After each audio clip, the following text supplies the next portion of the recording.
Isalary kaLucas Ribeiro ipublic laphana eTunisia. Lucas Ribeiro bafethu uzohola over 100,000 US dollars. That's over 1.6 million rands eSouth Africa. Ayikho team yase-South Africa beyizonika uLucas Ribeiro imali engaka. Shout out to Lucas Ribeiro ngoku-understanda indaba yebhola ukuthi it's all about imali at the end of the day, because sometimes you go to a club uthi hayi ufuna ukubuild i-career yami only for wena ukuthi ungadlali nokudlala, next thing sodlala ko-third division no second division kuleyo country leyo. But uLucas Ribeiro uya-understand ukuthi le nto lena is just about imali nje kuphela.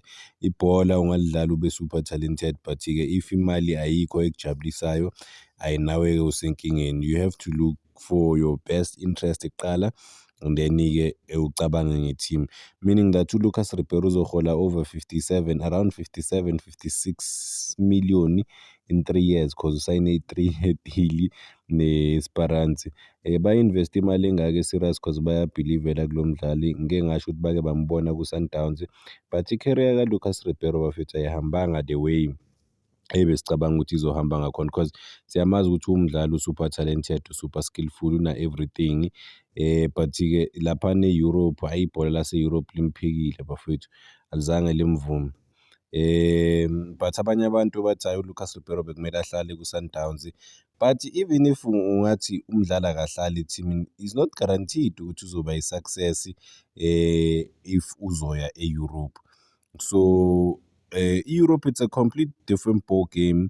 Ngeke ngasho ukuthi abanye abadlali bane-jealousy ngawe as umdlali, and before even efika naku-Sundowns bafethu, it's not like uke wayithola i-chance e-Europe but wahluleka ukushayina. Sometimes you're not built ukuthi ushayine kwamanye ama-league, you just build ukuthi maybe ushayine kuma-league wase-Afrika noma ebholeni lase-Afrika.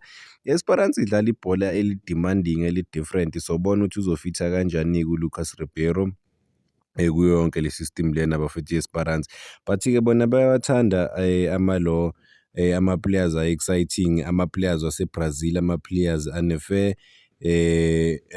Sombona on the continent, ngifuna ukumbona nje uLucas Ribeiro on the continent ukuthi uzodlala kanjani. What a player, we're privileged ukumbukela, ukumbona, but what a loss for i-Sundowns, because Sundowns were interested again ukuthi bakwazi ukumletha laphana eNhlokop, but I guess isalary ya-1 point something bezodisturba i-change room yonke. Abanye abadlali bebazobuza maybe nge-value yabo bona as abadlali, ukuthi why kuncengwa lo muntu lona nje umuntu oyedwa bafethu. I don't think khona umuntu emhlabeni bafethu odeserve ukuhola imali engaka ngenyanga. Imali engaka ngenyanga, hayi akekho umuntu odeserve.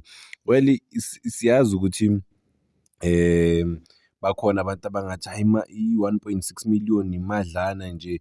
Well, abantu bamabhizinisi labo noma abantu abarana izinto ezi-serious, but wena as an individual cabanga umuntu oyedwa uhola imali engaka. But I guess yeah, because ibhola i-short career, but still 1.6 million. Baningi abantu abangayiholi, ngeke bayihole nokuyihola ngonyaka, yena uzoyihola ngenyanga. But-ke congratulations to him. Cela uzibambelanisa kaLucas Ribeiro kwamanje bafethu, ngithi danko.